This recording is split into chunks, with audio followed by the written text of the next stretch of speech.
Hi යාළුවනේ. ඔන්න මං අද අරන් ආව රස කෑමක්. පෑන්කේක් ශ්‍රී ලංකන් ස්ටයිල්. මගේ නම් ළමා කාලේ සුන්දර රසවත් කෑමක්. කවුරුත් මේක හදන්න දන්නවා ඇති. නමුත් නොදන්න කෙනෙක් ඉන්නවා නම් මෙන්න මේ රෙසිපි එක බලලා පෑන්කේක් හදලා බලන්න. පවුලේ කවුරුත් හරිම ආසාවෙන් කන කෑමක්. ඉතාමත් රසවත්. හවස පාටි එකකට තේ වලට ඩෙසර්ට් එකකට වුණත් සමහර වෙලාවට මම දැකලා තියෙනවා දාන එකට හාමුදුරුවන්ට උදේ හිල් දානෙට පූජා කරන්න ඒ වගේ දේවල් වලට පෑන්කේක් ගොඩාක්ම රසවත් කෑමක්. බලමු කොහොමද හදාගන්නේ කියලා. අපිත් මෙතනදී ප්‍රධානම අමුද්‍රව්‍ය තමයි පොල්. මට නම් අමු පොල් හොයාගන්න නැහැ. ඩෙසිකේටඩ් කොකනට් තමයි. ඒකෙත් වර්ග දෙකක් තියෙනවා. ශ්‍රෙඩඩ් කියලා එකක් තියෙනවා. ෆයින් කියලා එකක් තියෙනවා. මම ෆයින් ඩෙසිකේටඩ් කොකනට් තමයි අරන් තින්නේ. ඔන්න පිටරට ඉන්න දරුවන්ට ලේසියෙන්ම හදාගන්න පුළුවන් කෑමක්. ෆයින් ඩෙසිකේටඩ් කොකනට් එච්චර ගාණක් වෙන්නේ. ඊළඟට පාන් පිටි අවශ්‍යයි. මම පිටි කෝප් එකමාරක් අරන් තිනවා. කප් 3 කාලක් සීනි අරගෙන තියෙනවා. ඔයාලට පැණි පාවිච්චි කරන්නත් පුළුවන්. මෙතන කප් දෙකක් තියෙනවා ඩෙසිකේටඩ් කොකනට්. ගොඩාම සියුම් එක. පැණි ගන්න පුළුවන් සීනි වෙනුවට ඊළඟට වැනිලා ටිකක්, කහ චුට්ටක්, ලුණු අත්‍යවශ්‍යම දෙයක් තමයි මෙතනදී එනසල්. ඇට කීපයක් තලලා දාන්න වැනිලා ඒවෙන් තමයි ගොඩක් රස වෙන්නේ මේක. ඉස්සෙල්ලාම අපි පෑන් කේක් ටික හදා ගන්න ඕන බැටර් එක හදාගන්න. ලුණු චුට්ටක්, තේ හැඳි කාලක් විතර, පාන් පිටි ටිකට ඊළඟට කහ චුට්ටක් එකතු කරගන්න ඕනි. තේ හැඳි කාලක් විතර. ඒකෙන් තමයි පෑන් කේක් එක කහ පාටට එන්නේ. ඔයාලා කැමති නැත්නම් සුදු පාට හදන්න ඕන නම් කහ එකතු කරගන්න එපා. ඊළඟට මම බිත්තරයක් එකතු කරගන්නවා. බිත්තරයෙන් ඇත්තටම හොඳට පෑන් කේක් එක හටියෙන් ගලව ගන්නත් පුළුවන්. රසයට වඩා ටෙක්ස්චර් එකට ගොඩක් බලපානවා බිත්තරය. ඊළඟට වතුර එකතු කරන්න ටික ටික එකතු කරගනිමින් ගොඩක් තුනී බැටර් එකක් හදාගන්න. ඔයාලට පෑන් කේක් ඝනට ඕන නම් ඝන බැටර් එකක් හදාගන්න. සමහර අය ගොඩක් ඝනට හදාගන්න කැමති. අපි කැමති ගොඩක් තුනී පෑන් කේක් එකට. ඒකින්ද වතුර එකතු කරමින් මෙන්න මේ වගේ කැටි එකතු වෙන්නේ නැති වෙන්න හදලා ඉවරලා මම මේක පෙරා ගන්නවා. මම ඔයාලට හදලා ඉවරලා පෙන්නන්නම් මේකේ කොහොමද ටෙක්ස්චර් එක තියෙන්නේ කියලා. වතුර ප්‍රමාණයක් කියන්න අමාරුයි. ඔයාලට කැමති දැන් පේනවනේ හරි ලේසියෙන් පෙරිලා යනවා. මෙන්න මේ ගානට බැටර් එක හදාගන්න. දැන් අපි පෑන් කේක් ටික හදාගන්න එක පැත්තකින් තියලා පොල් පැණි එක හදාගමු. පොල් පැණි එක හදාගන්න මට පැණි නැති හින්දා මම මේ වෙලාවේ සීනි ටිකක් කැරමල් කරගන්නවා. අර කෝප 3 කාලෙන් මේස හැඳි දෙකක් විතර දාලා සීනි ටික කැරමල් කරගන්න. ඉතින් මෙතනදී පොඩක් කල්පනාවෙන් ලිප ළඟට වෙලා ඉන්න මීඩියම් ලෝ හීට් එකේ ගින්දර තියාගෙන සීනි කැරමල් වෙනවා දැක්කහම මෙතනදී නටන උණු වතුර ටිකක් ළඟින් තියාගන්න. ප්‍රවේශමින් කරන්න මූණට ඉහෙන්න පුළුවන්. හරීම රස්නේ කැරමල් කියන එක.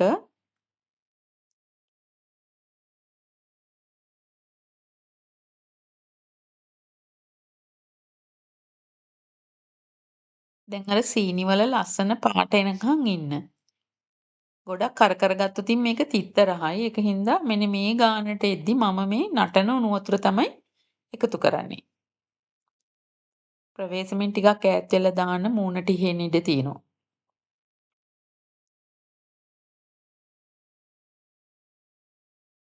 දැන් මේක පැණි පාටට ඇවිල්ලානේ තියෙන්නේ. ඔයාලට පේනවනේ දැන් ඉතුරු සීනි ටිකත් එකතු කරලා මේ කැරමල් එකෙන් අපිට පැණි එකක් හදාගන්න පුළුවන්. ගොඩක් වෙලාවට කඩින් පැණි ගත්තත් සීනි කැරමල් තමයි තියෙන්නේ. ඒකින්ද මෙතනදී පැණි දානවද සීනි දානවද කියලා රසයේ බලපෑමක් නැහැ. අපි මේ වෙලාවේ සීනි ටික හොඳට දිය කළා මේක චුට්ටක් කුක් වෙන්න අරින්න. දැන් පැණි ටික නටන වෙලාවේ මම මේ වෙලාවේ පොල් ටික එකතු කරගන්නවා.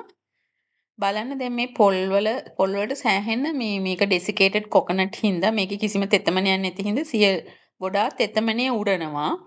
වියලි වගේ නම් මේ පැණි පොල් එකට තව අපි වතුර එකතු කරගන්න ඕන. ගොඩක් වියලියට එන්නේ මොකෝ දාපු ගමන්ම ඩෙසිකේටඩ් කොකනට් හින්දා සේරම පැණි ටික උරාගෙන හරි වියලි වෙනවා. දැන් මේ වෙලාවේ අ එන සල් කුඩු ටික එකතු කරගන්න. පොල් ටිකක් මේ කුක් වෙන්න ඕන.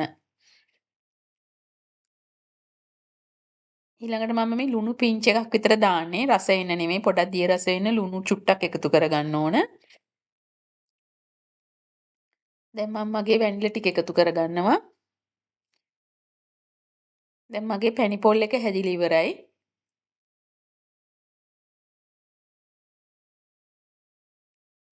සීනි වගේ දේවල් ඔයාලට අවශ්‍ය ප්‍රමාණයට දාගන්න පුළුවන්. මං කප් 3 කාලයි දාගත්තේ. මීට වඩා ඕන නම් ඒත් දාගන්න පුළුවන්. රස බලන්න.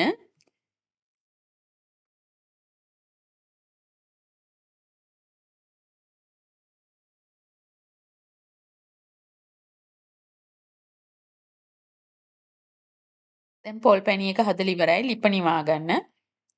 දැන් අපි පෑන් කේක් හදලා මේක ඉවර කරමු. මෙන්න මේ වගේ පෑන් එකක් හොඳ පෑන් එකක් තියෙනවනේ මොකද ගොඩක් තුනී බැටර් එකක් හින්දා ගලව ගන්න ලේසියෙන් ගලව ගන්න පුළුවන් මොකක් හරි පෑන් එකක් තියෙන්න ඕන. මගේ ළඟ නම් මේ ක්‍රෙප්ස් හදනම පෑන් එක මේක. මේ විදිහට ඇටි බටර් ටිකක් ගාලා දාගන්න දෙපැත්තම කුක් කරගන්න ඕන.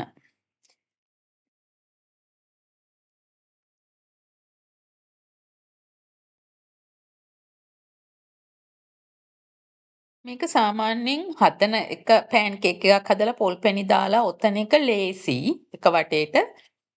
නමුත් මේක කැමරාවට ගන්න අමාරුයි ඔක්කොම පියවරයන් ටික.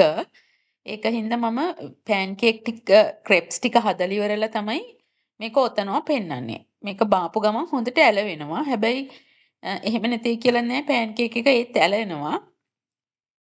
මම ඒකින්ද ඉස්සෙල්ලම මේ ටික හදාගෙන ඉන්නවා.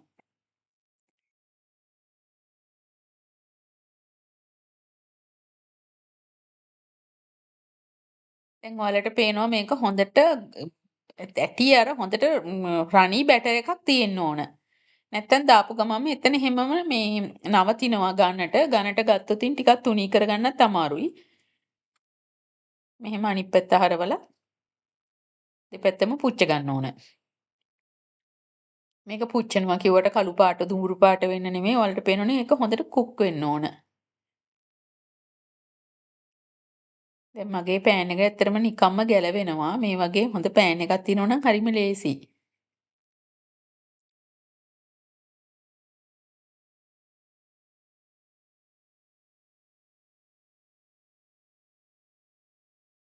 ඔයාලා පිටරට ඉන්න කෙනෙක් නම් මේ ක්‍රෙප්ස් හදන්න කියලා වෙනමම පෑන් තියනවා ගන්න. වැඩි ගාණක් වෙන්නෙත් නැහැ. පුළුවන් නම් එකක් අරන් තියාගන්න රෝල්ස් හදන්න. ගොඩාක් වැඩවලට පාවිච්චි කරන්න පුළුවන්.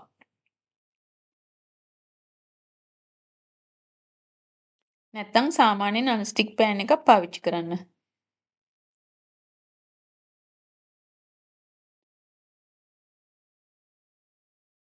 දැන් මම මේක රෝල් කරන්න හදන්නේ.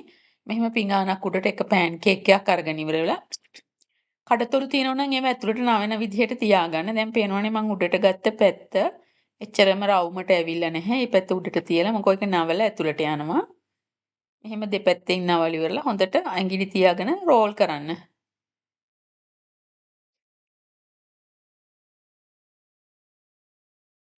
හරි ඉක්මනින් හදාගන්න පුළුවන් සරල කෑමක්. හවස තේ වෙලාවට කවුරු හරි යාළුවෙක් එනවා කිව්වොත් ඉක්මනින් හදාගන්න පුළුවන්.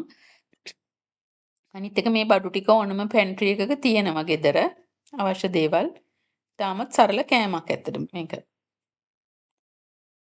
පෑන් කේක් ගැන කතා කරනවා නම් විවිධ රටවල විවිධ ක්‍රමයට පෑන් කේක් හදන්නේ. මේක ශ්‍රී ලංකන් ස්ටයිල් එක. දැන් ඕස්ට්‍රේලියාව වගේ රටවල් වල පෑන් කේක් මෙහෙම නෙමෙයි හදන්නේ. කිරි දාලා, බිත්තර දාලා හදලා ඒක ක්‍රීම් එක්ක, ස්ට්‍රෝබෙරි එක්ක, සමහරු ජෑම් එක්ක එහෙමයි කන්නේ. ජපානයේ ඊටත් වඩා වෙනස් ක්‍රමයකට තියෙන මම විවිධ රටවල තියෙන පෑන් කේක් වලට අරගෙන එන්නම්. මේක ශ්‍රී ලංකන් ස්ටයිල් එක. ශ්‍රී ලංකාවේ කවුරු හරි දන්නේ නැති කෙනෙක් ඉන්නවා නම් මේක බලලා මේ වීඩියෝ එක බලලා මේක හදලා බලන්න. හරිම රසයි. සරල වුණාට රස බැලිය යුතු කෑමක් මේක. ඇත්තටම ටී පාටි එකකට ඒ වගේ දෙයකට ඩෙසර්ට් එකක් විදියටත් හොඳයි. උදේ ආහාරයට ගොඩක් හොඳයි. හදලා බලන්න. මාව නැරඹුවාට ස්තුතියි.